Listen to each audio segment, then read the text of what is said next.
We are 1,000 for 1,000. We were founded to try to provide accommodation for people without leave to remain in Brighton. Because, of course, as you know, if you don't have leave to remain, you're an asylum seeker or another form of I don't know how to put it, somebody else the government doesn't like, then because of the hostile environment policies, you're not allowed to work and you're not allowed to claim housing benefits, so you end up homeless. And we, as an organisation, we got together and we said, this is not the city that we want to live in. We do not. We want to create a hospitable environment rather than a hostile environment, and that's something that's going to take collective action from the whole community. So we put the ask out to the community to say, can you spare your small change, price of a cup of coffee or what have you, a month? And with that money, we can pull that money and we can rent homes for people and try to bring people in. So that's what we're doing.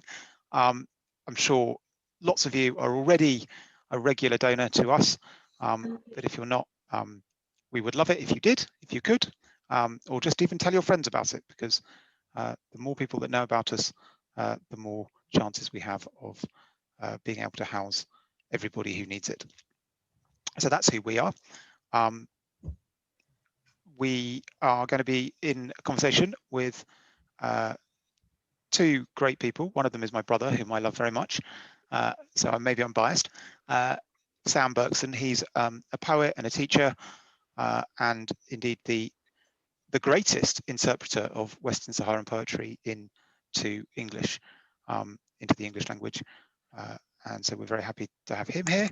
And he'll be in conversation with his friend Mohammed Salam, who is one of the founders of Sahara Voice, an organization set up to bring the struggle of the Western Saharan people to the world, and to try to do what they can to end the Moroccan occupation of Western Sahara. So that's who we're going to be talking to. And I thought it would be nice to kick off by asking Mohammed Salam if he could just give us a bit of the background to the conflict, to tell us a bit about the kind of pre-colonial history of the area and how the Western Saharans came to largely end up under occupation or in the refugee camps.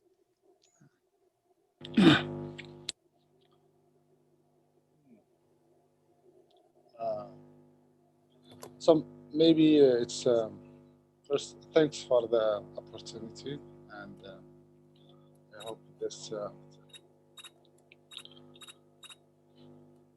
give the people a chance to learn about Western Sahara, and even to start, because I don't think 1 hour will be enough to cover the whole history and specific of Western Sahara struggle, but try to do as much as possible.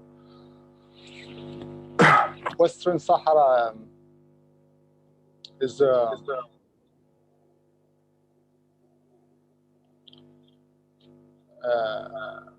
was formed by a group of different ethnic groups. Some of them are tribes coming from the Arab Gulf, and some of them are Berbers, and some Black African.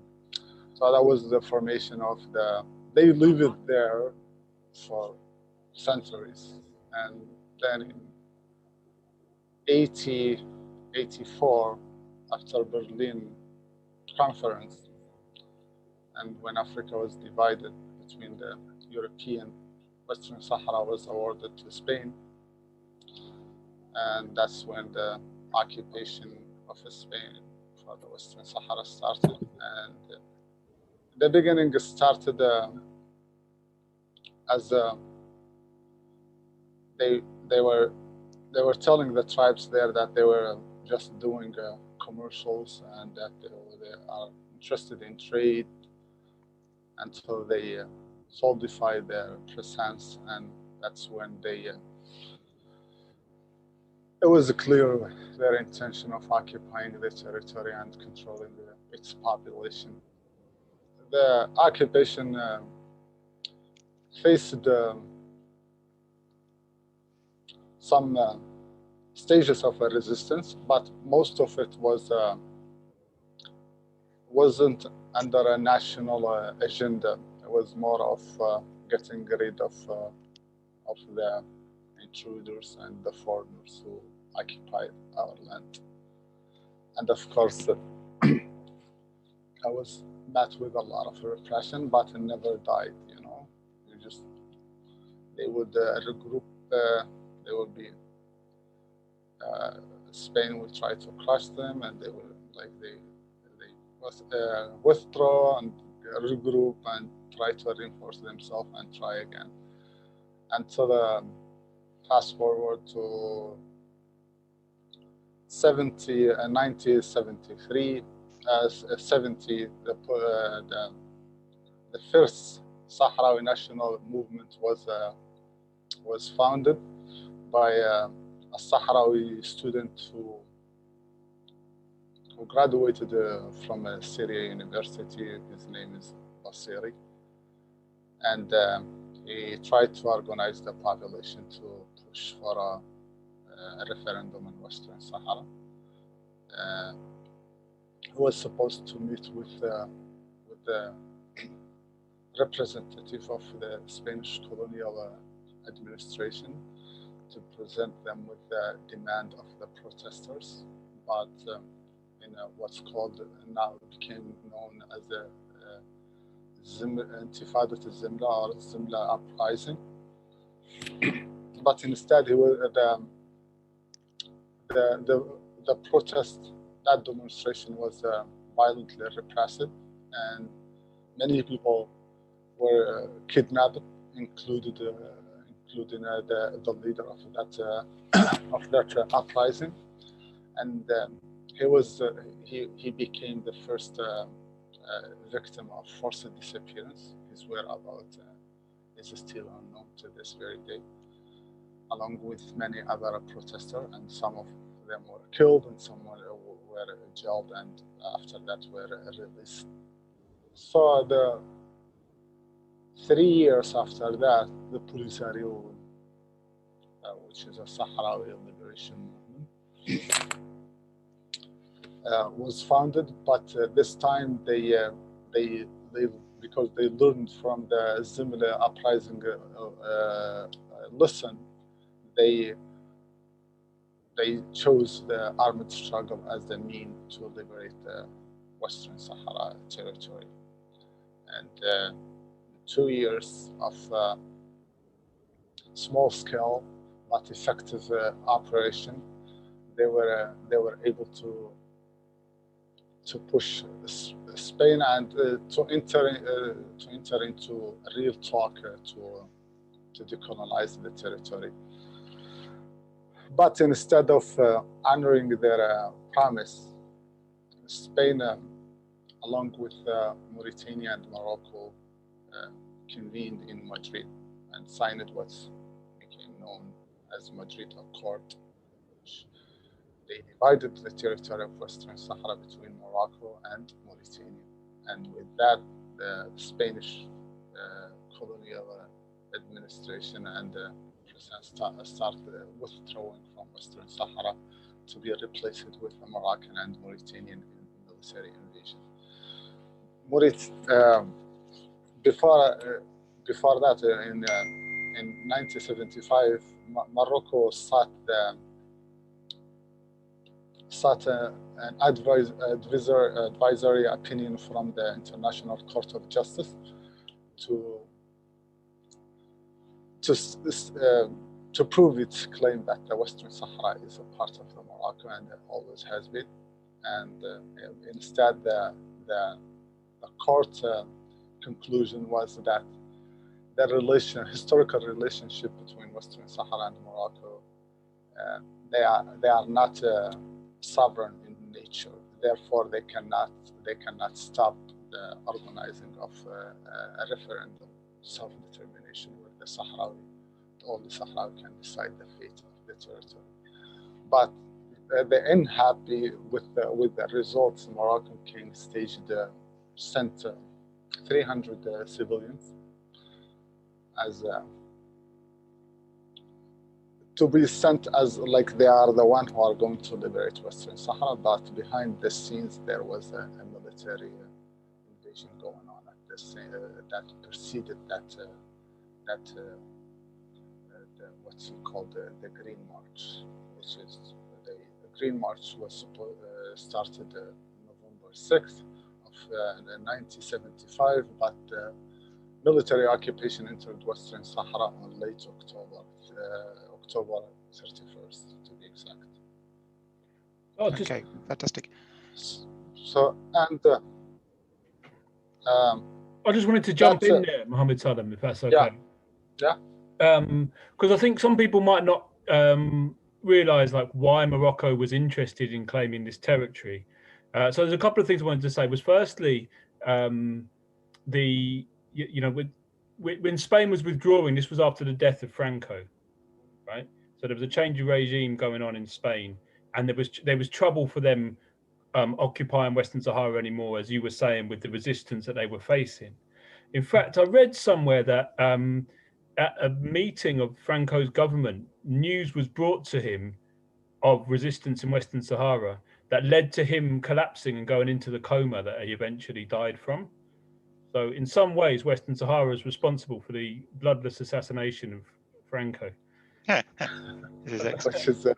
I never heard this story, but I wish it was true.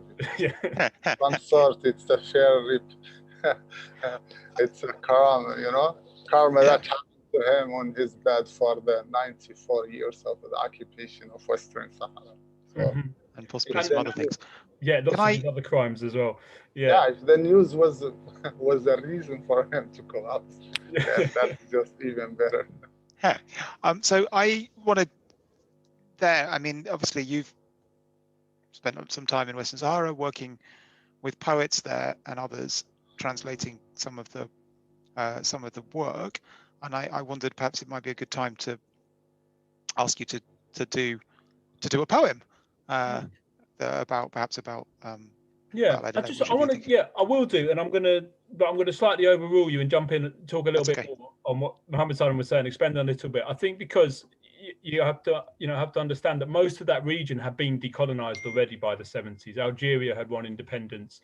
What was called French West Africa had been broken up into the states that it is now, and the occupation continued in Western Sahara. Morocco was more of a deal cut between the French and the Moroccan monarchy to kind of pass it over to them without having to go through the trouble of a revolution and the potential of the trouble that they faced in Algeria. So instead, you kind of France gives it over to a Moroccan monarchy that's going to be favorable to French interests.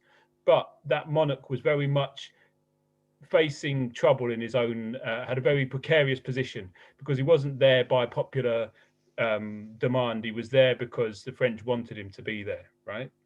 And so partly what I think the reading that I've read anyway suggests that what he wanted was to try and divert people from turning to his own position by going on a nationalist expansion. He claimed, he went along with these kind of Moroccan nationalists who were claiming that Greater Morocco was pretty much the whole of Northwest Africa, and he saw Western Sahara as an opportunity to try and turn his citizens from looking at divert their attention, and call it a decolonization process.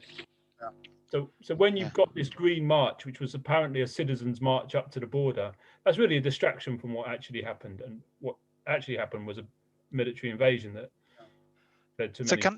Because I'm now confused. So can I ask, where does France come in? So Western Sahara is occupied by Spain, colonized by Spain, and the French are the colonial power in Morocco. And Algeria and Algeria. And they tried at some point before that to occupy Western Sahara, and there were some military operation in Western Sahara before and during the Spanish colonial era. And maybe before we go to the European colonial powers were competing with each other, but they knew which side they were on in the end. So the French would cooperate with the Spanish in putting down Sahrawi resistance. And also the Sahrawi resistance, one of the reasons I said it wasn't nationalistic in nature, didn't have a nationalistic agenda, because they were fighting even the French, presence in Mauritania, in Algeria. So they thought it was their responsibility. So they was one of the reasons they will end up with the French, pursuing them even when they go into Western Sahara territory. And yeah, there is a famous military operation that they lost one of their well-known officers in Western Sahara. It happened in 1912. It was an operation, the Sahrawi call it the Glebe operation. It's named after the area where it happened. So French always been there, so never. But after that, of course, it's one of the main protector and supporter of the Moroccan occupation, alongside with America and Israel and Arab Gulf. So those are the main backers of the Moroccan occupation, and especially like in terms of political value and weight is France and the United States, and they are the one behind all the shielding and protection in the Security Council. And because thanks to their support, no one has been able to hold Morocco accountable for all the for what violation. they're doing. Some pretty powerful enemies, really, isn't it? Yeah. Okay. So I think we're going to come back to talking about the kind of political context in the sort of mid-70s, late 70s after the poem. Just a quick note, when you speak, Mohammed Salam, can you try and get your mouth close to the microphone, because you're very quiet. I don't know where the microphone is, Okay. but it might be helpful. But yeah, Sam, do you want to? Yeah, so I had the opportunity to go out to the refugee camps in Algeria I think it was 2012 I first went there, I think. And I was there with a theatre group called Olive Branch Arts, who go every year and they run projects in the camps. And they also take artists with them whose job is supposed to be to record what they see and bring back something of the story to the UK. And so I was brought out there as a poet to record it. But while I was there, I said, can I meet some local poets? There must be some poetry going on here. And I discovered that many nomadic cultures and many Arabic cultures, poetry is a very important part of life. They're an important cultural thing. And I met some incredible poets. So, and I had the opportunity to translate them. Now, I don't speak Hassaniya, so these translations were done through an interpreter, and I'll probably talk more about that later. But I did, I think maybe we should start with Buddy's poem, right? Because we're talking about the history of Western Saharan resistance and the political history, the people of that area were nomadic people, generally speaking, were pastoral people who herded sheep and goats and camels, and this poem I got out of Buddy. He told me this poem, and it's looking back to the life that he remembers. Now, Buddy passed away at the end of 2019, and he was already quite an old man when I met him. But this poem is an astonishing poem, I think, and it's called Tishwash. And Tishwash means something like nostalgia, something like the pleasure of remembering things that are past. Okay, and this is my version of the translation.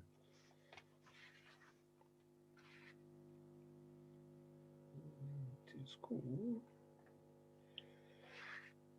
Sorry, I just need to find it. Hang on. Right. All that has been has gone. How great the living and everlasting God, but how beautiful this scene is. I see it sometimes, no particular place. Just there with the goats, like those nights I spent at the mouth of the well, making the wet sand my bed. Enchanted by night's music, the howl of wild dogs and insects whine. Or in the watering season, when the wheat is still to produce its seed, I am there in the midst of the life of the camp, doing some little thing about which you do not need to ask.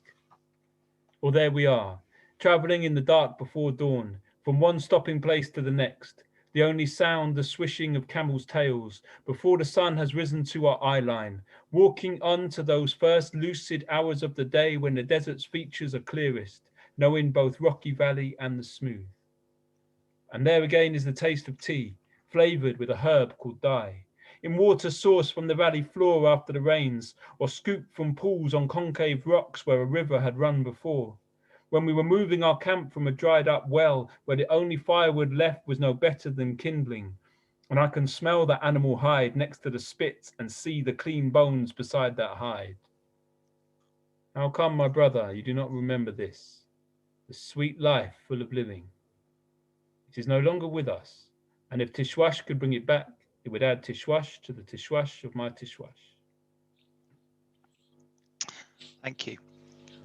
Yeah, I mean, I always find that poem very, very moving, and I think it's nicely on maybe for a question for you, Mohammed Salam, to talk a bit, if you can, about the experience of that generation of moving from being, in some sense, disparate groups of nomadic herders to refugees who were having to engage in struggle, and kind of what that's meant, I guess, for a Sahrawi identity and what's been lost and so on.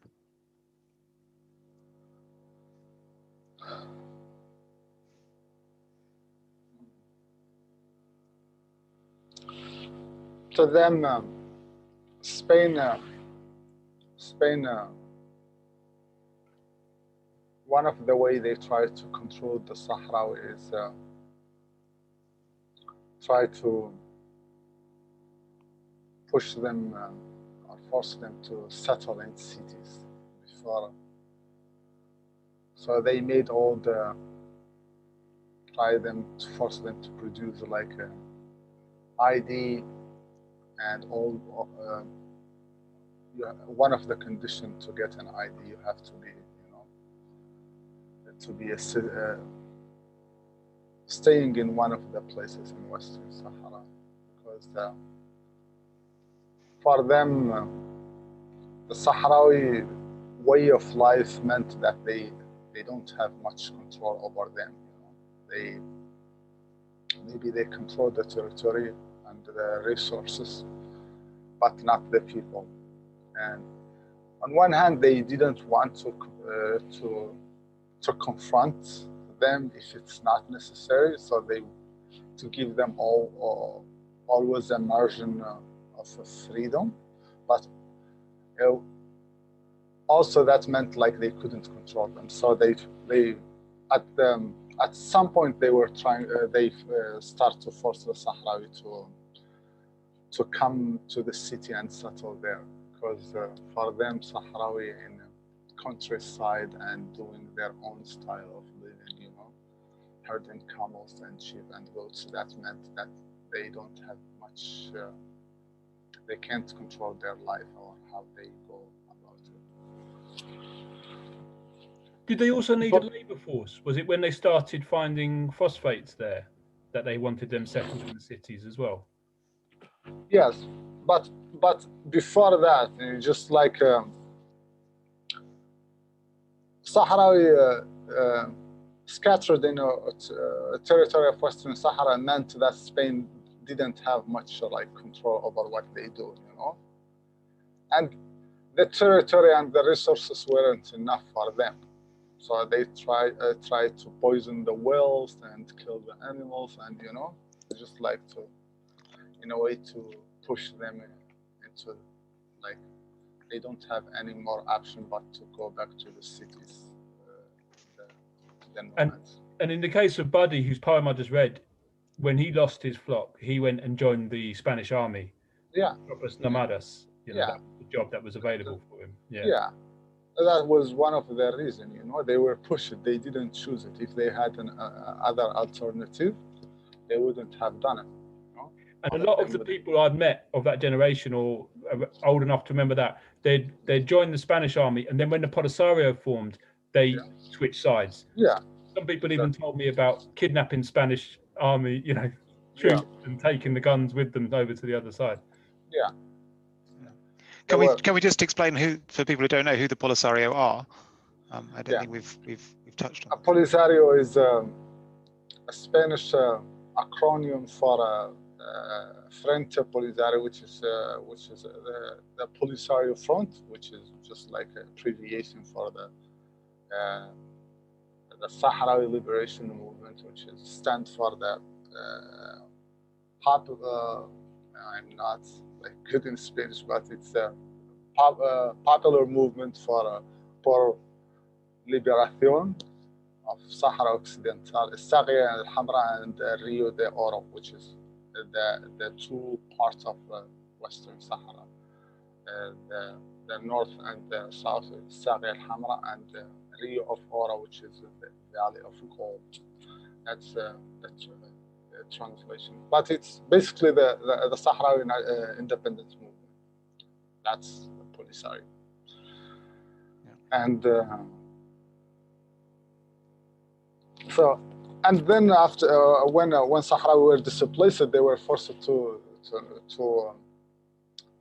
come to the camp, and it was just a barren desert, you know, without any resources, without any infrastructure, without, you know, just like literally just a barren desert, and they had to start from zero and with a very limited support from an international organization. And in the beginning was just Algeria, you know, and it was in form of basic humanitarian aid and medicine and some tents that people used as shelters. And so this is after the Moroccan invasion, right? Yeah. And it seems like one of the first jobs the Polisario army had to do was to get refugees out of Western Sahara, which was being bombed, where people were being massacred. Yeah, exactly. Yeah. Polisario had like the impossible task during that time. They were supposed to face two invading army, Mauritania and Morocco, and also to provide, to try to rescue the people who are fleeing the territory because of the fighting and the bombing of the Moroccan.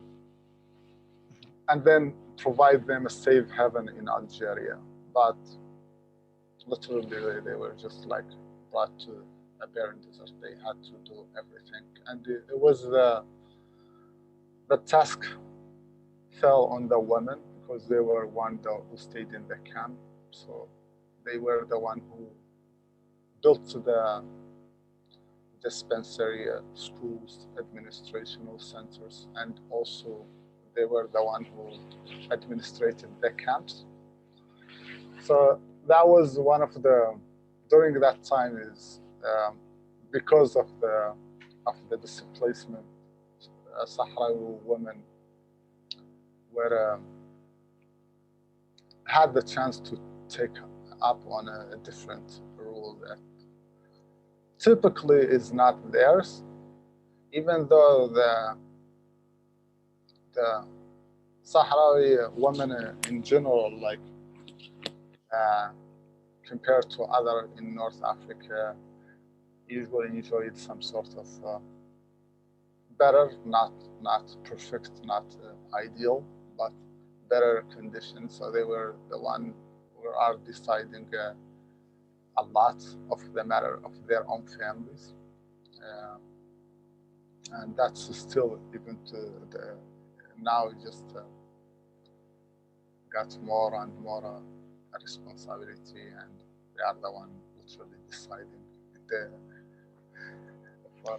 for the families. And so that because of the war that lasted for 16 years with Morocco, their rule has shifted into leading and demonstrating and providing education and everything and health care to the Sahrawi. I think Sahrawi. a similar thing happened in Europe here in the war. I think women, because such a large amount of the workforce had been taken off to war in the Second World War here, it was women that filled the roles that men have been doing, I think, and that so it is an opportunity for women's liberation in a strange way. Yeah. When they are needed. Yeah. Because out of necessity. And when the war ceases, they are expected just to leave their their jobs and go back to the kitchen. Yeah. And can I ask a bit about the ideology, of the Polisario? You were talking a bit about they were sort of part of a sort of anti-colonial struggle, Pan-Africanist, perhaps even in the 70s. I mean, is it that was it so completely out of necessity, or is it also, a kind of part of that sort of socialist pan movement that? There was Polisario. It's difficult to be classified or put in one box because they were Pan-Africanist movement, also Pan-Arab movement, and also socialist. But it was more of the trendy thing at the time, and not necessarily that they did it because they like generally people who started the revolution believe it that way. Nowadays,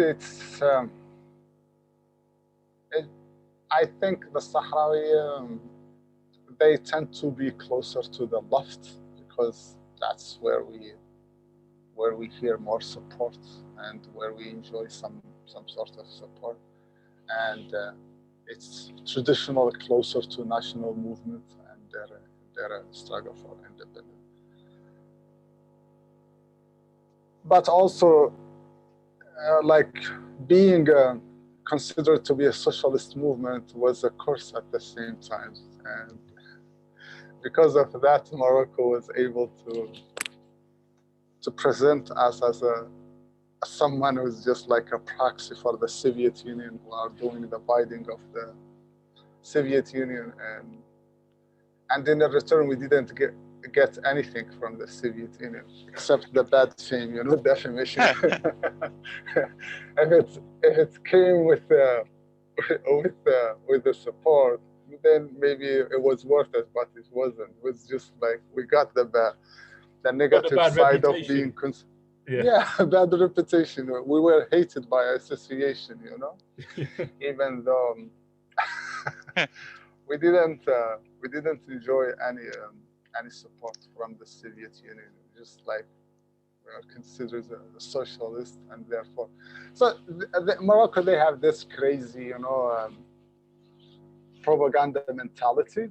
They would just like anything you fear, they would try to present the Sahrawi, the thing just like your worst, your worst nightmare would be like the Sahrawi. For the Arab countries, they told them we are in for the countries like Arab Gulf, for example, they try to present us as infidels, people who are just like not real Muslims, who are trying to destroy their religion. And for the countries who care about the Arab unity, we present us as just like people who are try to divide the Arab countries more than it is divided. To the American, we are just a Russian and Soviet Union puppet. And nowadays, because terrorism is a trendy thing, and that's like if you want anyone you just dislike, you can just accuse them of being a terrorist, and especially if they happen to be Arab and Muslim, they will stick. And now they are calling the Polisario a terrorist group, but they never bothered to explain the shift and this change, from being Marxist and socialist movement to being Islamist extremists, you know, it's just crazy. But unfortunately, because of the ignorance and lack of information about Western Sahara, oftentimes they got perceptive ears for and those claims and verbal lies like go uh, in challenge. Yeah, I was thinking that maybe we could talk. I don't know if you've got a poem about daily life or in the camps or you know, the experience of being in the refugee camps. We could talk perhaps a little bit about, you know, what it means to live in these sort of semi-permanent refugee camps. If there's a suitable poem to introduce that before we.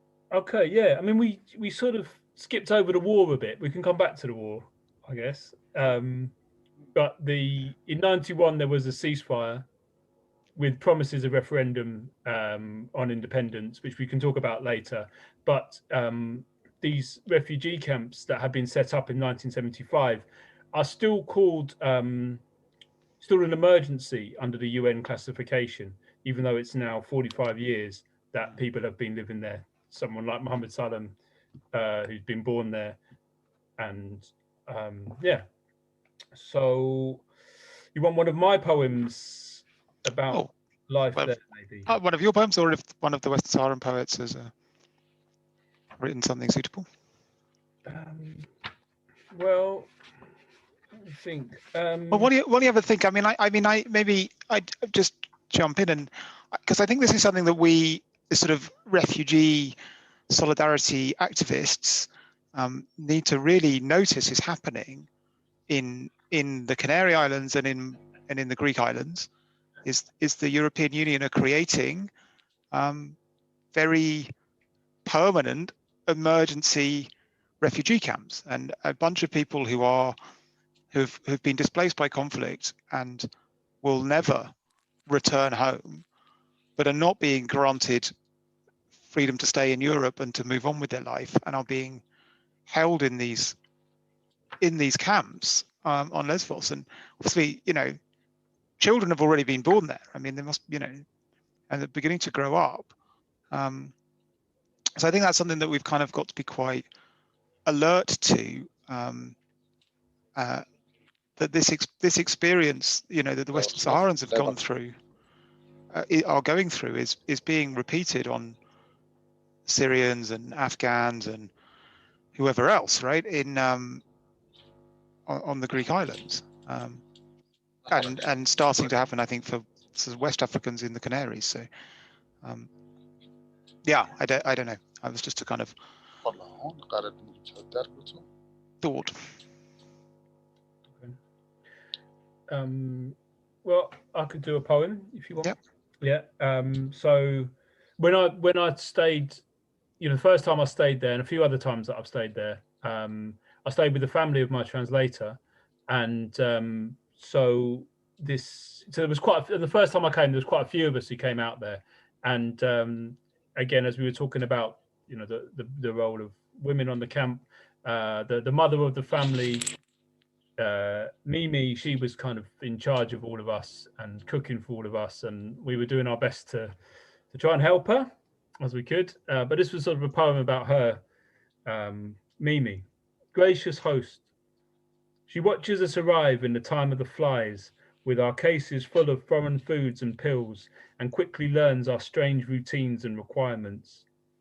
She cooks for 12 in the windowless kitchen, where the blue light of a gas stove dully illuminates strings of drying goat which hang tenderizing amidst the flies. The slops are run off through a semicircular cut at the foot of the wall. She holds herself on her haunches, scraping and peeling and chopping to make a dozen lunches. She looks up, raises an eyebrow, nods at my offer, and drags over a plastic stool. Here is a peeler. Here are some carrots. Occasionally we point at things and say their names. A big bowl of camel meat, rice or pasta, sucking the marrow off the bones. I hesitate to help myself to more. Eat it, she instructs. I am not cooking for the goats. Sweeping. So he recognises that saying, I think. Yeah. Sweeping out the sand, carrying in the water, wringing out washing, rolling a gas canister home, keeping an eye on the sons, daughters, nephews, nieces who play around the compound, picking up the pieces when they all fall down. There were bell-bright peals of laughter, the knowing eyes that merrily watch me, qualified midwife, now maker of home.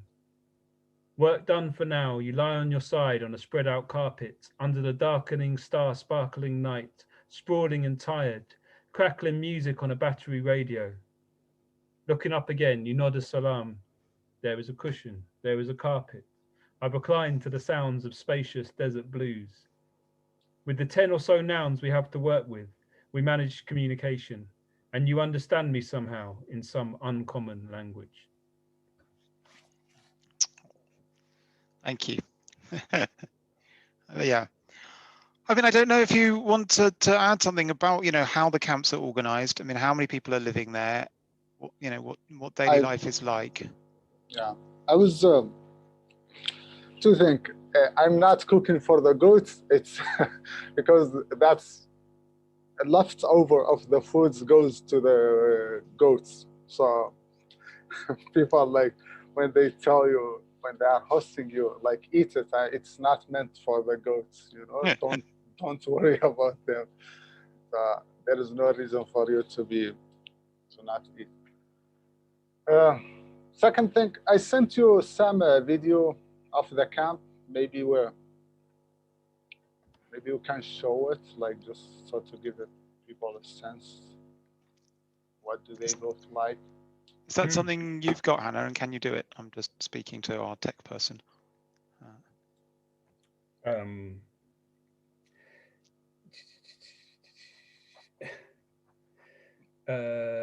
I could forward it to you, Jacob. Is that all right? Are you able to share the screen? Do we have to make you the host and then you could show it? Or can you click share screen? Can I forward it to your WhatsApp? And then I do it. Yeah. Okay. Yes. You're going to have to talk a bit about the camp. So there's. While I sort this bit out. Yeah. To talk a little bit about the organisation, then we'll try and show the video of the camps. So yeah, how many camps are there? Yeah, there are 6, but 5 of them where people live, and 6 is the administrational one. And they are named after cities in occupied Western Sahara. So the biggest is Sahara, where I am based, and I was born and still living there. There is Auserd, La'youm, Dakhla, Bushdor. Those are the names of the camp, and they are close by, except Dakhla is the kind of a remote from the other camp. It's 170 kilometers. The other are close by. They are just 30 minutes, 20 minutes, maximum is 40 minutes to drive from each other. They started small. They're just like huge, and they are crowded because of the population is growing, but the area is not expanding. So it's just like the same space, but yeah. And so the main each camp, each wilaya or each like camp is divided into a smaller district, and each district like wilaya, which is can be translated into similar something like the city. And then there are districts, like 6 districts, except in Smara and Dakhla there are 7. And then in each district there are 4 neighborhoods. For each neighborhood there is a school and there is a dispensary. They have a location where they distribute the humanitarian aid, and also water distribution. What else? Yeah, okay. Most of them are governed by women. And are they elected, the government? Yes. Yeah. Yes, but we have kind of a strange democracy. You can be elected, but not. You can be elected in one district, but you go and govern a different district. Okay. Yeah. Okay. Okay. So Ivan, I think I can start trying to show you this video. So we can give it a go, and you can get a view of Sahara refugee camp. Host disabled participant screen sharing. Can you make me the host, Hannah, without losing the recording? Otherwise, I can put the link in the chat and people can have a look while we're talking. Perhaps that's the easiest. No, I'm now the host. So we try.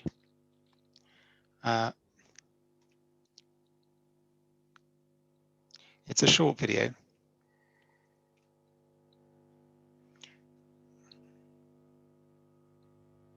Hopefully people can see this. Me and my computer do not like video, so it might not work.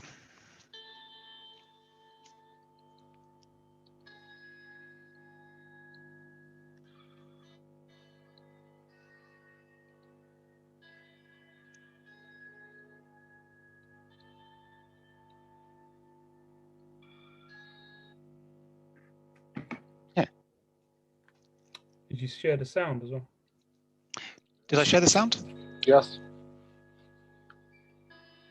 You have to click that when you do share screen.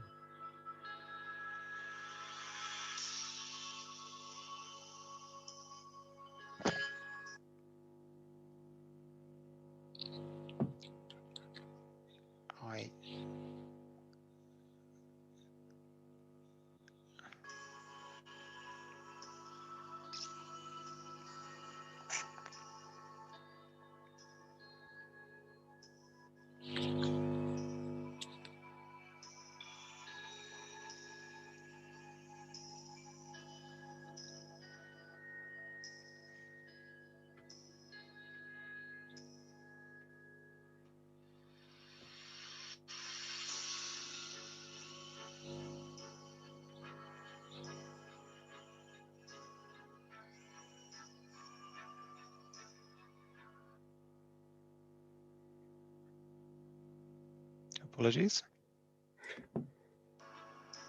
For me to share.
I'll put the link in the chat for people, and I hope that you didn't have too much of a big green line down it.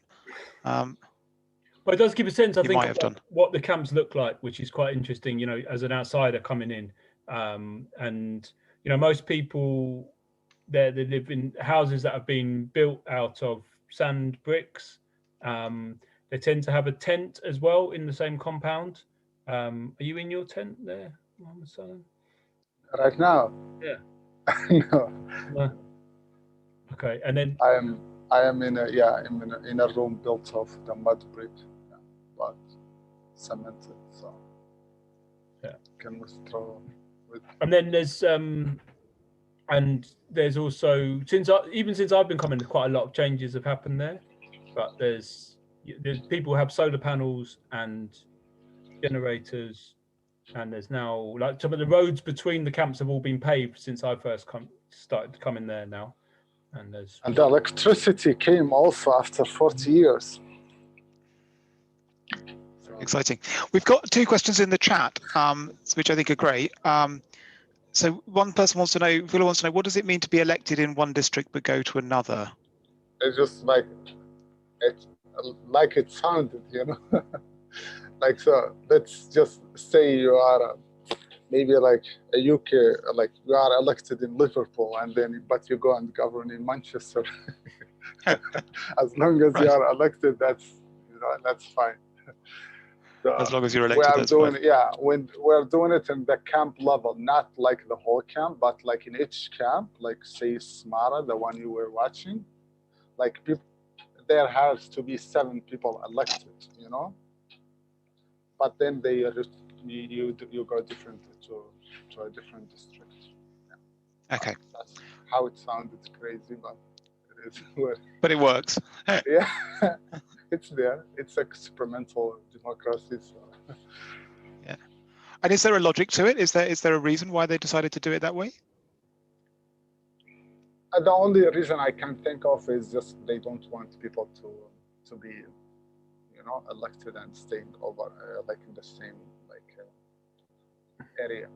You know, you have to move and explore new surrounding and face new challenges, and not just, I don't know, maybe like a concern that maybe you will have can be corrupted by your base, right? Support base, or maybe they are getting something in return for electing you.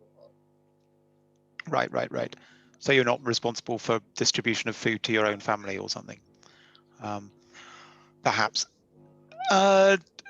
Someone else wants to know Grant wants to know, what do residents do to occupy themselves? I mean, is there work in the camps? Is there?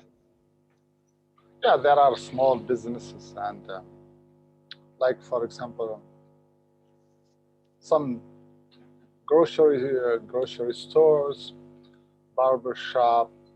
Some people like have job in education system, teachers, doctors, nurses. So, and how old does school go up to in the camps? They go until they are they finish the 5th grade, and then they go to 9th grade. So that's usually when they are 12. They go to Algeria, and in the past they used to go to Libya. Now Libya, you know what's happening there. Yeah. But some Spain, Syria. Sometimes when they are in the past, when they used to be better relationship with Morocco, they would give scholarship to the Sahrawi. When their relationship improves, they will kick them out.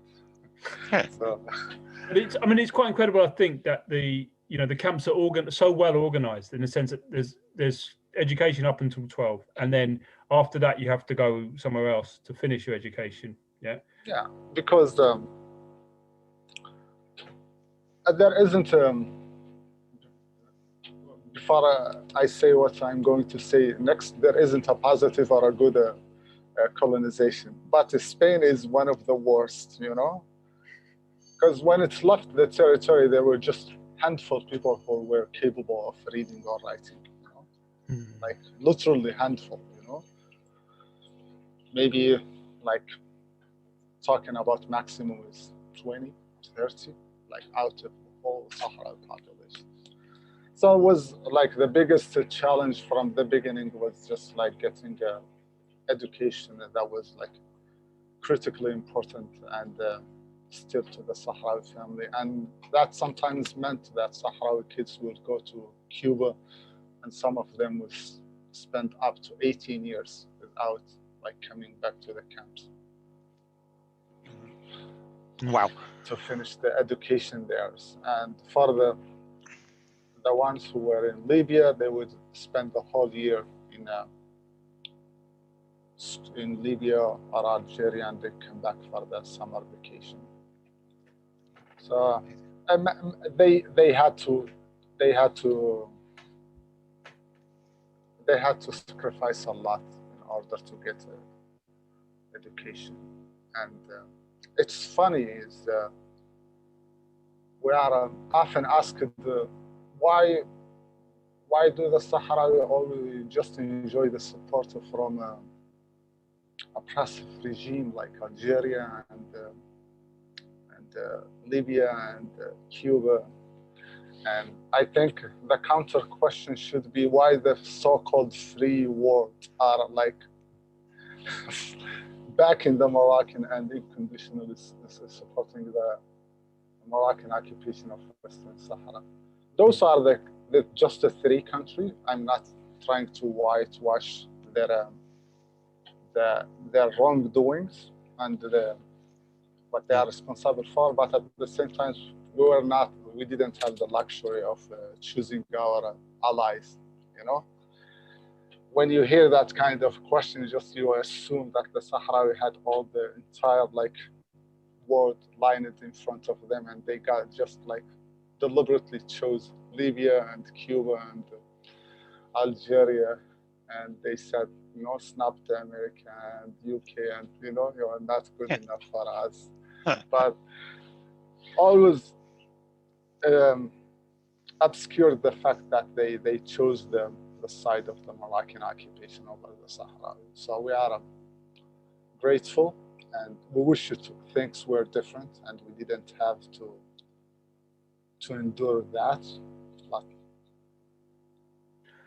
someone else asked about growing food on the camps. If I'm right, I think there's 2 camps that have underground water that they can put wells in. العيون الداخلة, yeah. العيون الداخلة. Food, it's the problem with is just the scarcity of the water. That's the biggest problem. But yeah, that's the biggest problem. There are some efforts have been made, but the biggest obstacle for that is the water. I think when you come as an outsider to the desert, you just think of the desert as one thing. Okay, well, I did anyway, right? But when you talk to people who live in the desert, they have different. The desert has different bits. Some bits are greener than others, right? And where the camps are is a particularly dry and arid part of the desert, right? It's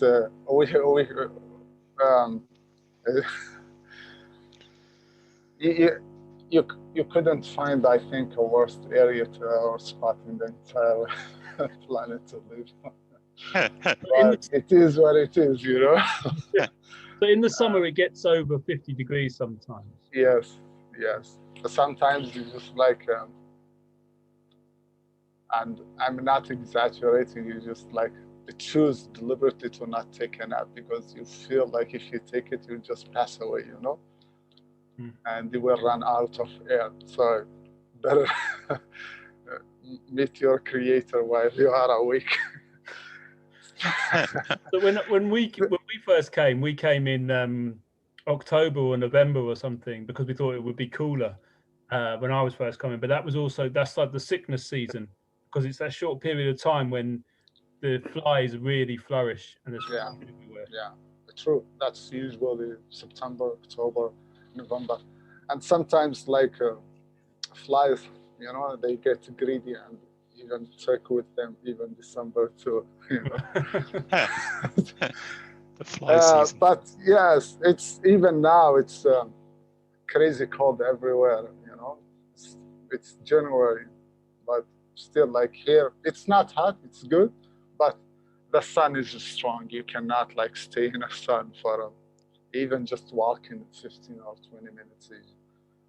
Right. Yeah, and then, but my friend Mohammed Suleiman, who collaborated with me on the book, he's working on a permaculture project, and that's been inspired by, and I've forgotten his name, but there's a man on the camp. Tal Ibrahim. Thank you. Yeah, yeah, his story is valuable on the like in the same place that Jacob sent the link to. People can watch it there. But long story short, he's a Sahrawi engineer and who studied in Syria and apt to stay in the camp and help and to try to teach people and help them with the knowledge he has about the agriculture engineering, and also he took some he did a master degree in parametric culture agriculture in Turkey, and he has many ambitious projects, but again it's a combination of the resources and the scarcity of the water, and that's usually holding him back. But, yeah. But there is so a lot of people still rely on so there is a market, that there is a a market as in food is being bought and sold, but there's also UN aid as well, right, which has been reduced throughout. Yeah, UN aid usually like you probably if you just rely on the material that's being written about Western Sahara by parachute journalists, we would just get a sense that all the humanitarian aid or all the food that the Sahrawi consume are provided by the United Nations agencies, but it's barely enough for a week, you know. For example, they give you a kilo of sugar per each person for a month. And usually Sahrawi, they consume even a kilo and a half per day because of the sweet tea they make. So the tea is very sweet. That's true. Yeah, and just not. I would say like now it just barely represents cover 20% of the humanitarian aid that the Sahrawi received. Barely cover 20% of their needs. The rest, just like you have to cover it, and if you are lucky enough to find a job or to have someone who was able to travel to Spain or another European country to work there and send some financial support back to their family, and that's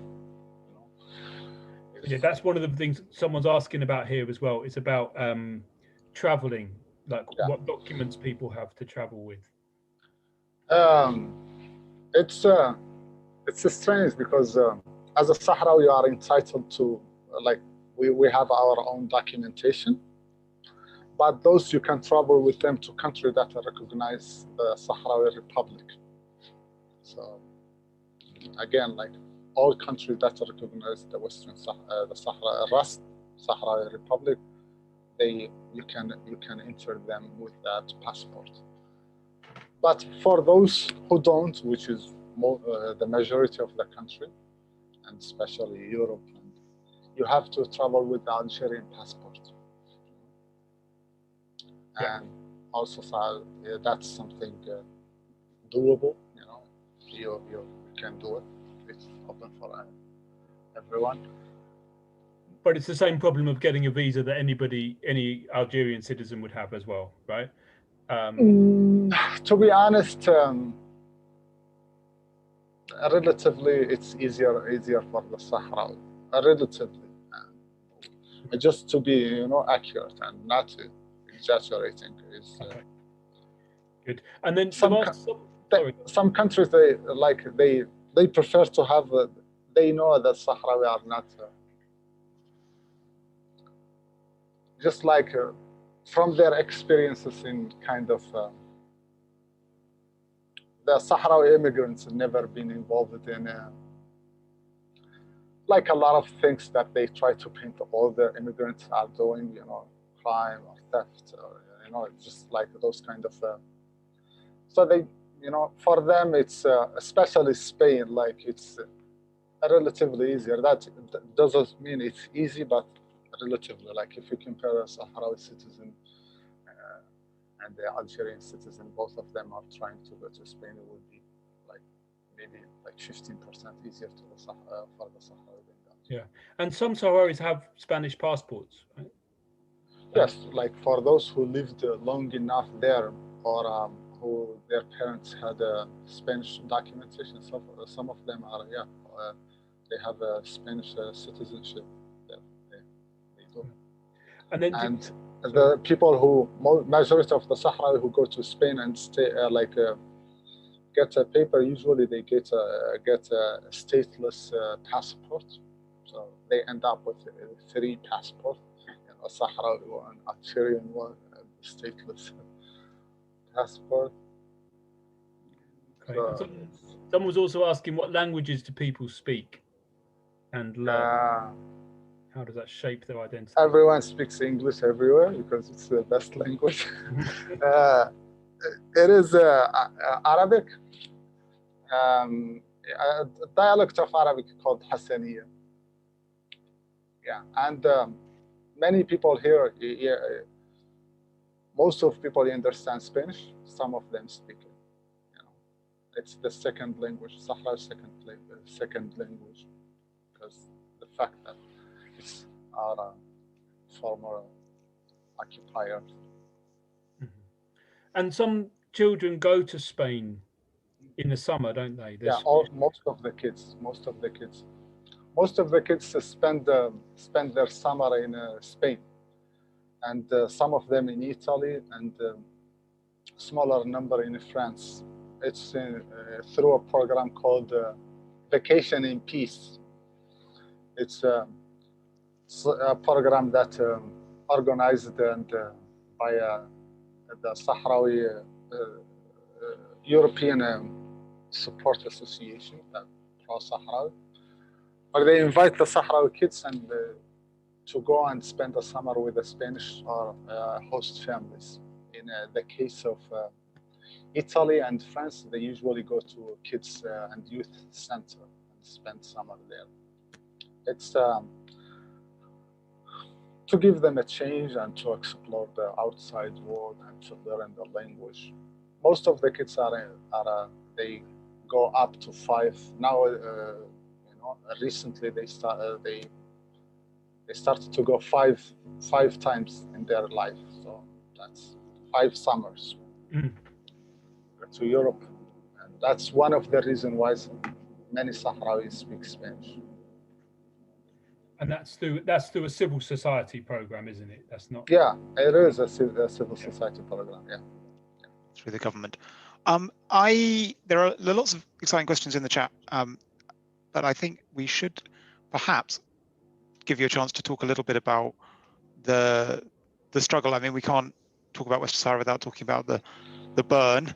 I think it's called the big sand wall in the desert, and recently the sort of take up again of armed struggle. War's broken out again. Perhaps you could talk a bit about why that's happened. And so that's so the war lasted for 16 years, from 75 to 91, with Morocco. Regarding Mauritania, which is the second, which also invaded Western Sahara and occupied part of it, Polisario in the beginning, from 75 to 79, they concentrated their efforts on the weaker side of that invasion, which was Mauritania. And they exhausted to a degree where they were forced after there was a military coup.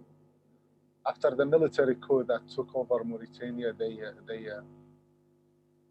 they withdrew from Western Sahara. They renounced their claims and they signed the peace accords with Sahrawi and recognized their Ras. So, and then for the rest of the war was with Morocco, of course, with the support of many countries. And because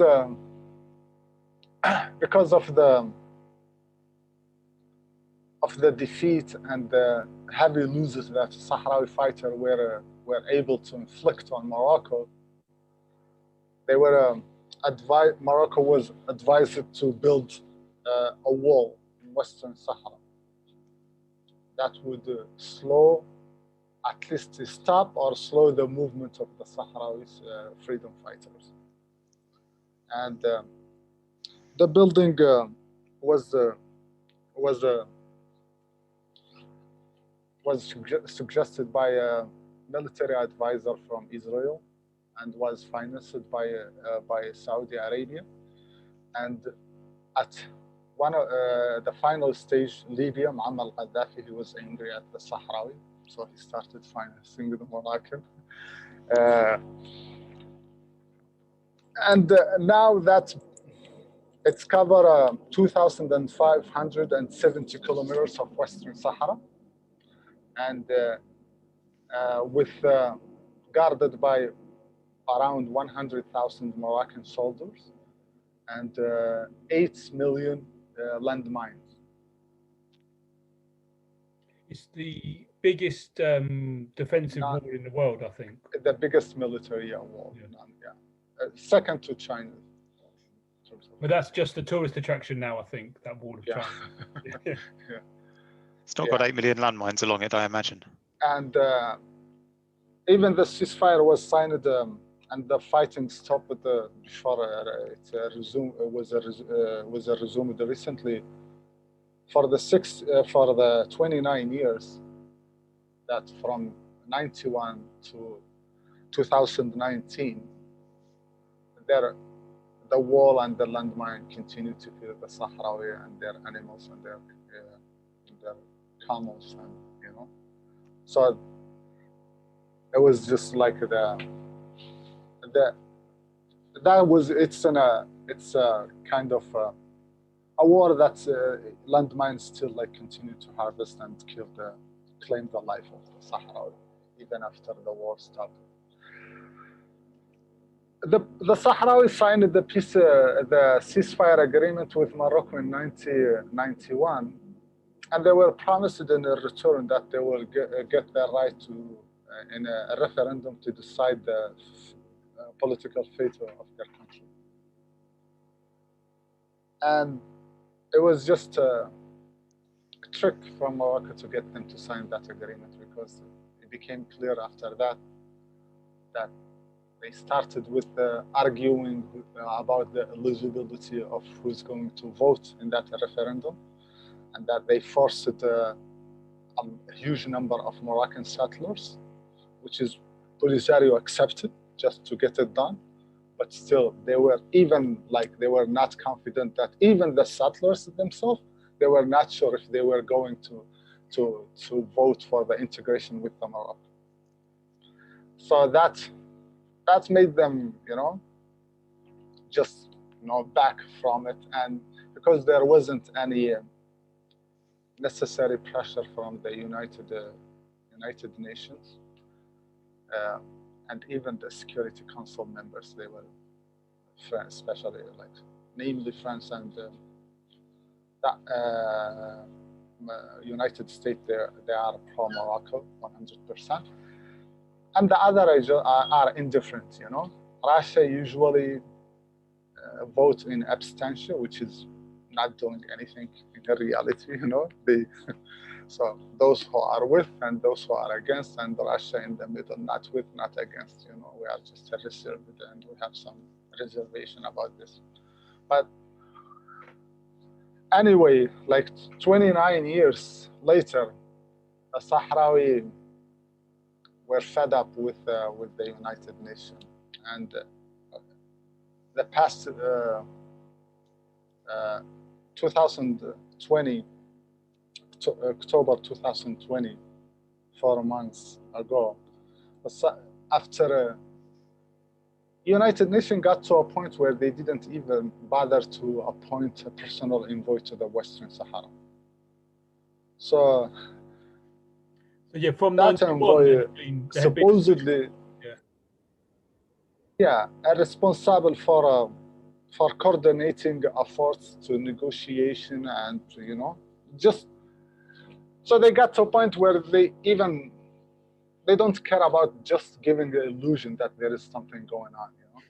It was for a year and something they didn't appoint anyone to after the former German president resigned from that job and citing health reasons as a justification for his decision. But everyone knows it was just because it was clear for him that there wasn't any willingness from the international community to solve it. So the Morocco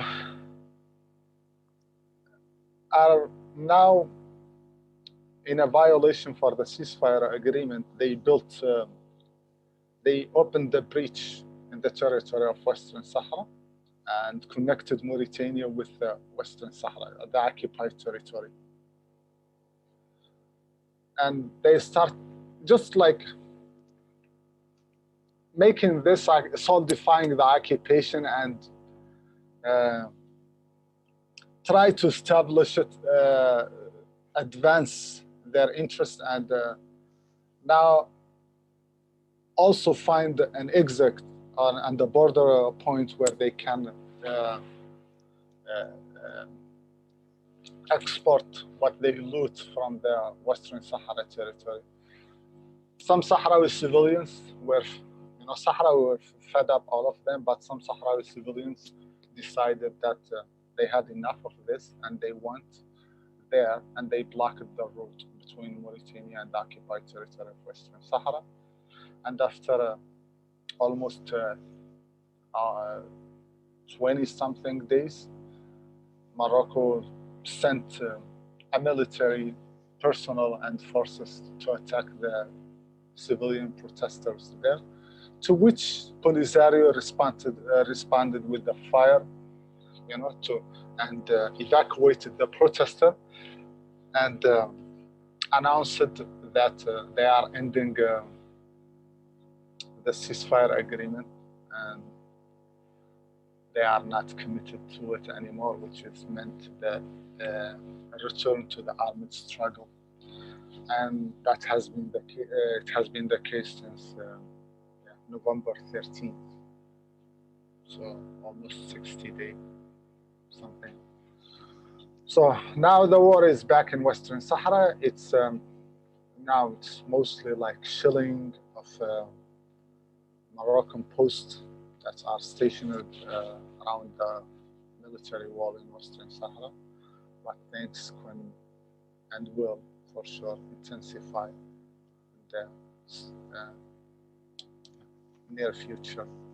One of the biggest recent also development that warrant and deserve to be mentioned here is the outgoing American president, former President Donald J. Trump. He recognized the Moroccan sovereignty over the Western Sahara in a return for Morocco to sign normalization deals with Israel.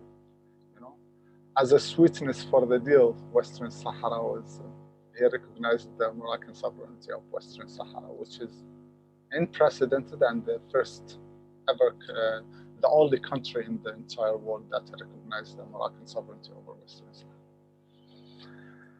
Sahara. Now, people, some of them are hopeful that the new president will reverse it. But personally, I don't think it's enough, because we will see. Whether recognize it or not, the Morocco, United States for a long time has, from the beginning, has unconditionally supported the Moroccan occupation. So I don't see a change. The only change is just maybe now they are admitting that. But like in terms of military support, intelligence, training, and all of that, and protection in a Security Council, but it has been there. So there's been a request. I mean, we're going to have to wrap up quite soon for some more poetry, which I think is an excellent idea and was indeed my plan. And I'm wondering, Sam, if you've got perhaps a poem about from one of the poets about the war and the struggle. Yeah, I think it's been really interesting, Mohammed Salam, and all the things he's been saying. There's so much to say. Like you said at the beginning, we were going to run out of time. I think we haven't talked about the fact that about half the population still lives in the occupied territories, and that has been most outside observers will consider that a police state. That's what Amnesty International will call it. It's what the UK sent two MPs went there in 2014 or something. One of them was Jeremy Corbyn before he was leader of the Labour Party, and they went there and their report back, the first ever UK Parliament report back, said it was a police state. Any sort of expressions of Sahrawi nationalism are brutally put down. It's a very tough occupation, I think. The strong secret service. You talked earlier about people being disappeared. When you talked about Mohammed Basiri in Al-Zamra Intifada of 74, and how that's been carried on since. So, but there has been some really amazing resistance that's happened there as well. And this is just the latest.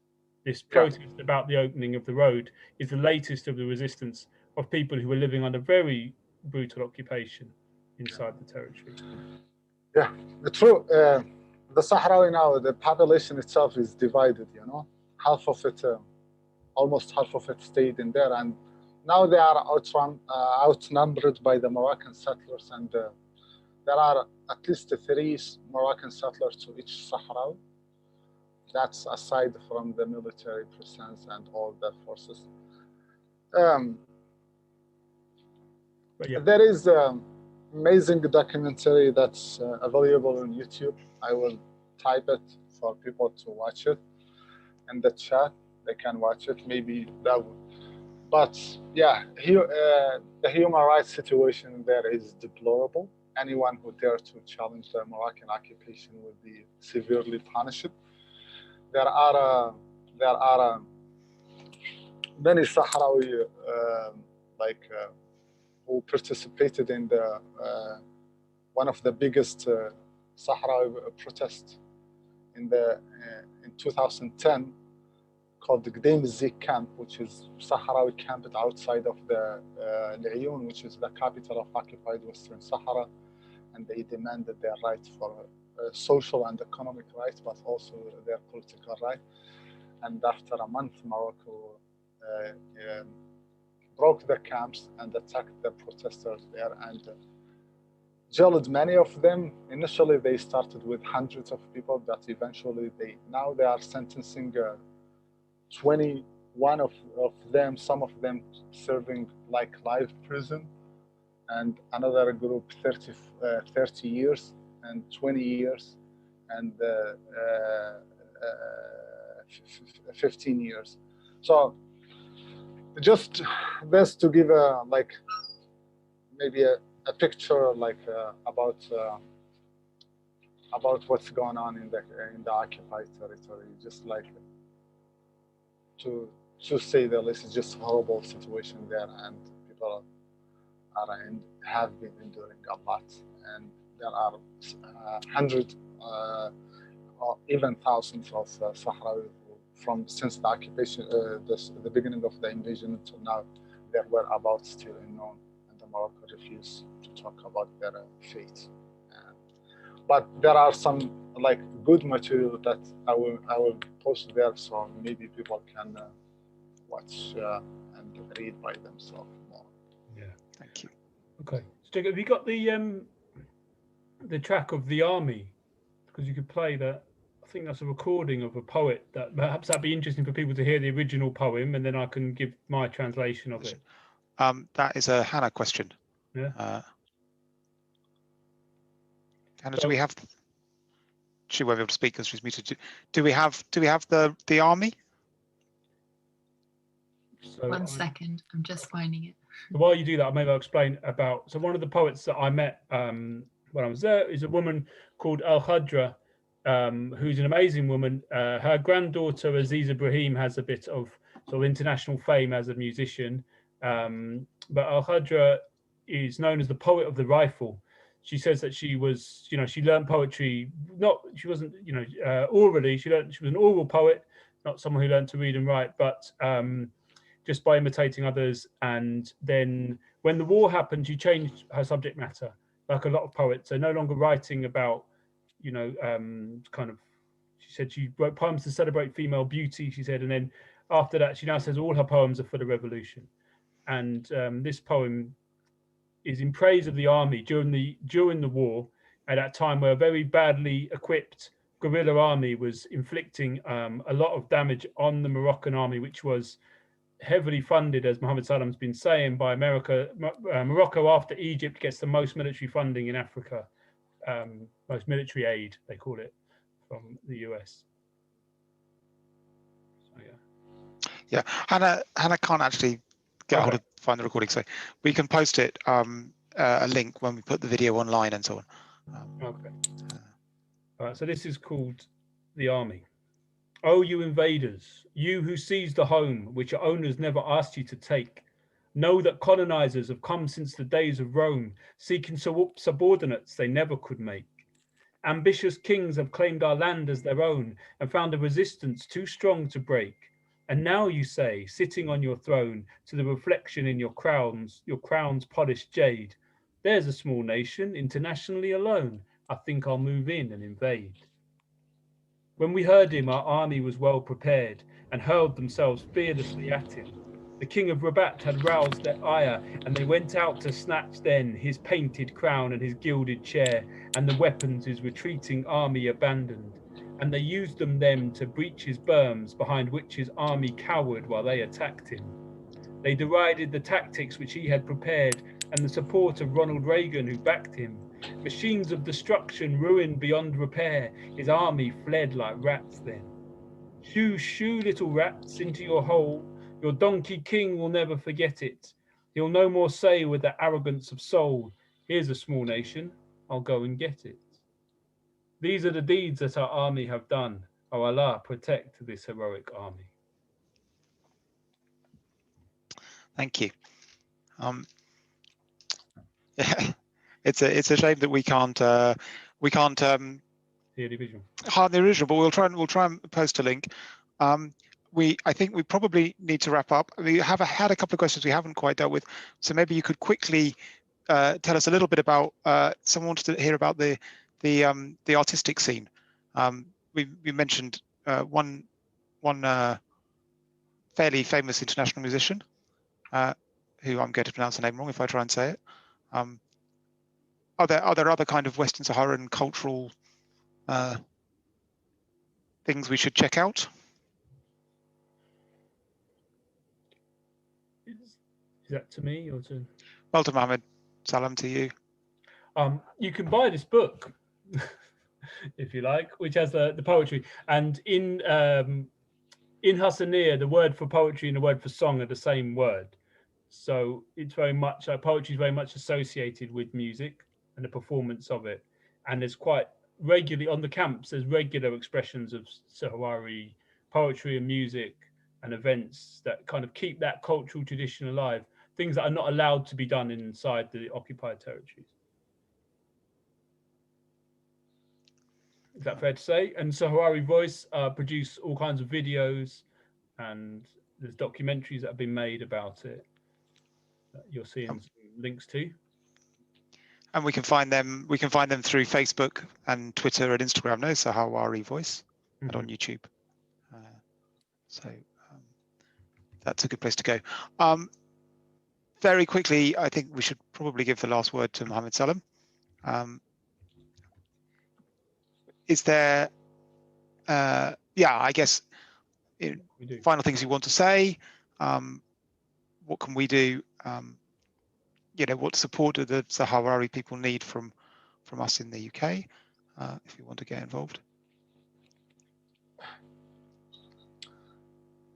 I think the first thing people have any supporter, and they have to start with educating themselves, not necessarily to be expert in Western Sahara, but to understand the basic of it, and spreading the word about it. That's one thing that people can do, and writing to the representative in the parliament, about it and to raise it. Historically, the UK is one of the countries that was passive in Western Sahara, neutral, they weren't like against us, like, but also they were not for us either. But one thing I think one of the small thing but effective is people to study more about it and to tell other people and to raise the issue with their representative and ask them to support the Sahrawi right to self-determination and to push for the organization of a referendum on the fate of Western Sahara. Thank you. And very last question: is there hope? I mean, there was a question in the chat. I mean, is there hope? Is there hope for a resolution, or? Without hope, I think life would be.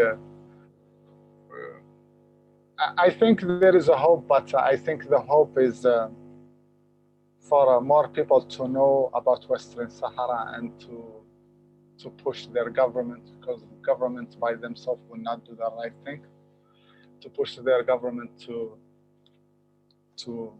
have a more supportive rule and involvement in Western Sahara and support a referendum. And there is a hope on the Sahrawi side that this war that was resumed recently that will escalate and get Morocco to a point where the expenses of the military occupation will be higher, and that will force them to enter into a genuine negotiation to put an end for this. And I don't see it another way. I don't see one of the like traditional supporter of the Moroccan backing away from their position, or I'm not seeing the Moroccan kingdom, reevaluating and revisiting this decision, of the occupying Western Sahara. So my hope is that we are taking things again into our hands, and also our second source of hope is the support of moral people and people who want to see justice in this world. Of support. Thank you so much for your time. Thank you so much to you, Sam, for the poems and for your insights. I've certainly learned a lot. I feel very moved. And do, if you haven't, tell people not only about Western Sahara, but also about the for 1000. We also need to raise awareness of our cause.